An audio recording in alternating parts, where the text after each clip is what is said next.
মানস বৰগোহাঁইৰ লগত তোমাৰ প্ৰেমৰ সম্পৰ্ক আছিল, দীৰ্ঘদিন ধৰি প্ৰেমৰ সম্পৰ্ক আছিল, কি ক'বা এই সম্পৰ্ক? হয়, কি ক'ম মানে সম্পৰ্কত আছিলোঁ আমি 2020ৰ পৰাই আছিলোঁ, তেনেকৈ চলি আছিলে আমাৰ সম্পৰ্ক।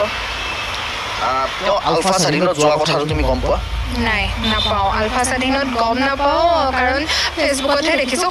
সামাজিক মাধ্যমত যি ভিডিঅ' প্ৰেৰণ কৰিছিলে তেওঁলোকে, আৰু মিডিয়াতো সেইখিনি প্ৰচাৰ হৈছে, তেনেকৈ জানিছিলোঁ মই। তেওঁ বাৰম্বাৰ এটা কথা দাবী কৰি আছে যে তেওঁ অসম আৰক্ষীৰ বিশেষ শাখাত কৰ্মৰত, তেওঁ অসম আৰক্ষীৰ বিশেষ শাখাৰ SI, আৰু তেওঁ অসম আৰক্ষীৰ হৈ চোৱাগিৰি কৰিব গৈছিল আলফা স্বাধীনৰ কেম্পত। সেই কথা তুমি কিবা গম পোৱা? চাওক, সেই কথা গম নাপাওঁ, কাৰণ তেওঁ আৰক্ষী নিযুক্তি হোৱা কথাটো তেখেতে কৈছেই নিজে যে তেখেতক কি ধৰণে নিযুক্তি দিয়া হৈছিলে। তেওঁ মাক দেউতাকে মন্তব্য কৰিছে যে তেওঁ নিযুক্তি পাইছিলে, আৰু তেওঁ কৈছে তেওঁ সেইটো সম্পূৰ্ণ ছিক্ৰেট এটা মিছন আছিলে তেওঁলোকৰ নিযুক্তি প্ৰক্ৰিয়াটো। মোক কৈছিলে তেখেতে, যিহেতু তেখেতে এটা পোষ্ট শ্বেয়াৰ কৰিছিলে 2021ত, যিহেতু আলফা স্বাধীনত যোগদান কৰিম বুলি, সেই বিষয়ে তেওঁ পোষ্টটো শ্বেয়াৰ কৰিলে, তেওঁক আৰক্ষীয়ে গ্ৰেপ্তাৰ কৰিলে। গ্ৰেপ্তাৰ কৰাৰ পিছত তেওঁ জামিনো পালে। তাৰপিছত তেতিয়া ওলাই আহি জেলত নাই যোৱা, জাষ্ট এৰেষ্ট কৰিছিলে। তাৰপিছত যেতিয়া ওলাই আহি আকৌ মানে আমাৰ যেতিয়া কথা বতৰা হ'ল, তেতিয়া তেওঁ এটা কথা মোক কৈছিলে যে ছাৰহঁতে মোক বহুত ভালকৈ বুজাইছে আৰু মোক বহুত ভাল এটা পদত নিযুক্তি দিব বিচাৰিম বুলি কৈছে, আৰু এটা কথা উল্লেখ কৰিছিলে যে হয়তো মোক SI পদতো নিযুক্তি দিব পাৰে, এই বিষয়ে কৈছিলে। তাৰপিছত আৰু আমাৰ কথা বতৰা একো নহ'লে। এতিয়া মই ক'লোঁ যে তুমি ভালকৈ জানা, তুমি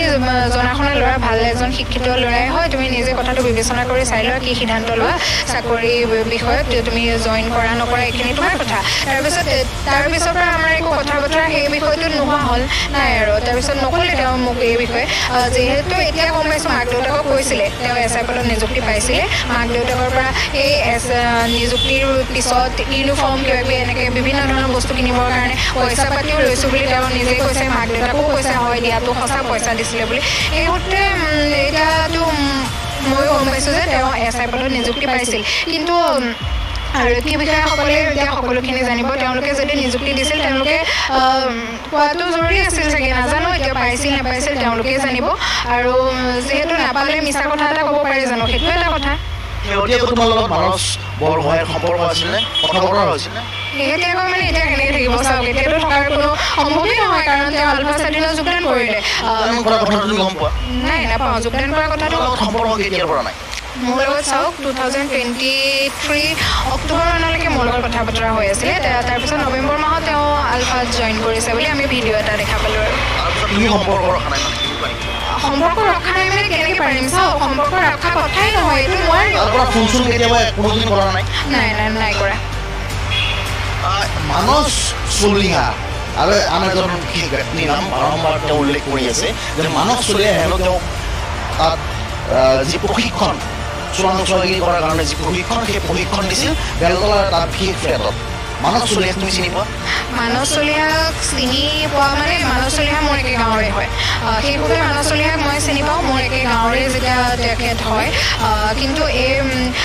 কিয় ল'লে চাওকচোন, ইমানখিনি অসমৰ মানুহ আছে, কিন্তু মানস চলিহাৰ নামটোৱে মানস বৰগোহাঁইয়ে কিয় ল'লে? কিবা এটা নিশ্চয় থাকিব লাগিব, সেই সূত্ৰেতো মানস চলিহাৰ নামটো লোৱা হৈছে। সেইখিনি গোটেই সমগ্ৰ প্ৰক্ৰিয়াটো ভালকৈ চালি ওলাই পৰিব, কোন সঁচা কোনে মিছা কৈছে। এইখিনি সকলোখিনি আৰক্ষী বিষয়াৰ ওপৰতে, প্ৰশাসনৰ ওপৰতে থাকিব দায়িত্বটো, কাৰণ তেওঁলোকেই বিচাৰ কৰিব পাৰিব, আৰু বিচাৰ কৰিব পৰাকৈ মানস বৰগোহাঁইয়ে এটা পইণ্ট ক'বলৈ গ'লে চাব লাগিব, কাৰণ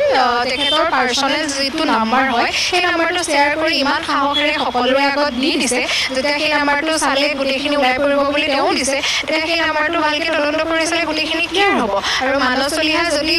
জড়িত নহয় এই বিষয়টোত,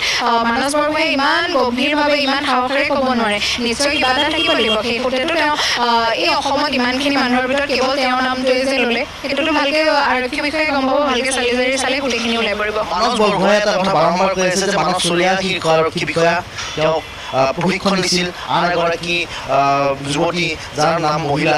তৃষ্ণা সন্দিকৈ, তেওঁৰ নামো লৈছিল। এই দুয়োগৰাকীক তৃষ্ণা সন্দিকৈ তুমি জানা নাই মই নাজানো তেওঁ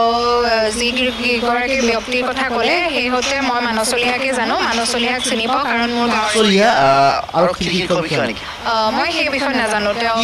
কি কৰ্মৰত কি কামত নিয়োজিত বুলি তুমি জানা মই বিভিন্ন ব্যৱসায়ৰ লগত জড়িত দেখি আছিলোঁ কাৰণ মোৰ গাঁৱৰে হয় মই শুনো পাওঁ বা শুনিও পাইছোঁ যে তেখেত ব্যৱসায়ৰ লগত জড়িত বা তেনেকুৱা কিবা ব্যৱসায় কৰে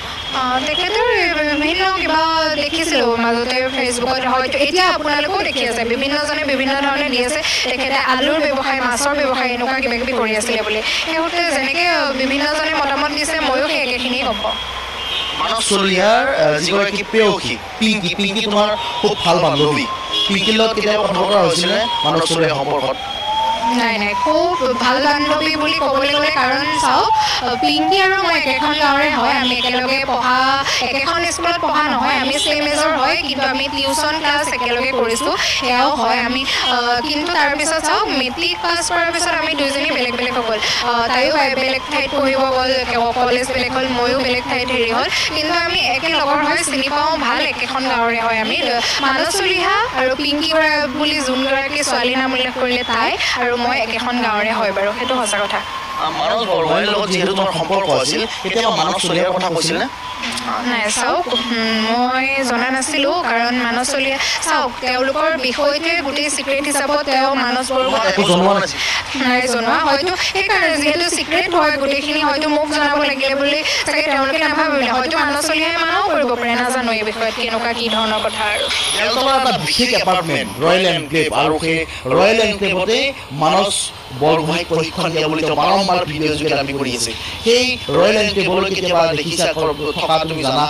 মানস বৰগোহাঁই মই চাওক নাজানো তেখেত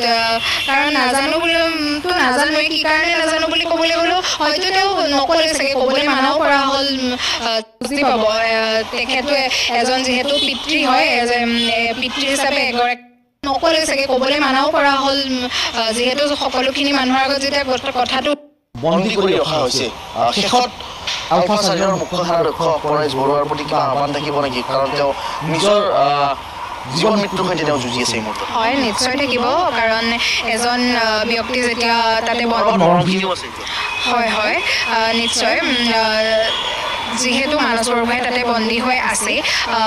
পৰেশ বৰুৱা ছাৰলৈ মোৰ এটাই আহ্বান তেওঁক ছাৰ বুলিয়ে ক'ম নে ডাঙৰীয়া বুলি ক'ম মই নাজানো কাৰণ তেখেত মোৰ পিতৃতুল্য হ'ব তেখেতে হয়তো আমাৰ কথাখিনি বুজি পাব তেখেতে এজন যিহেতু পিতৃ হয় পিতৃ হিচাপে এগৰাকী ছোৱালীৰ মনৰ ভাৱ বুজি পাব এটাই আহ্বান তেওঁ ভালে কুশলে ল'ৰাজন নিৰ্দোষী আমি জানো নিৰ্দোষী বুলি ভালকৈ কিন্তু আমি ক'লেওতো নহ'ব তেওঁলোকৰ এখন আইন আছে সংবিধান আছে সেই নীতি নিয়মৰ মাজেৰে তেওঁলোকৰ বিচাৰ প্ৰক্ৰিয়া চলি আছে বুলি তেওঁলোকে সংবাদ মাধ্যমৰ আগত জনাই আছে সেই সূত্ৰে ক'ব বিচাৰোঁ তেওঁ যি শুদ্ধ হয় যি সঠিক হয় যি শুদ্ধ বিচাৰ হয় সেই সকলোখিনি ৰাইজৰ আগত অসমৰ ৰাইজৰ আগত দাঙি ধৰিব আৰু বিশ্বাস আছে পৰেশ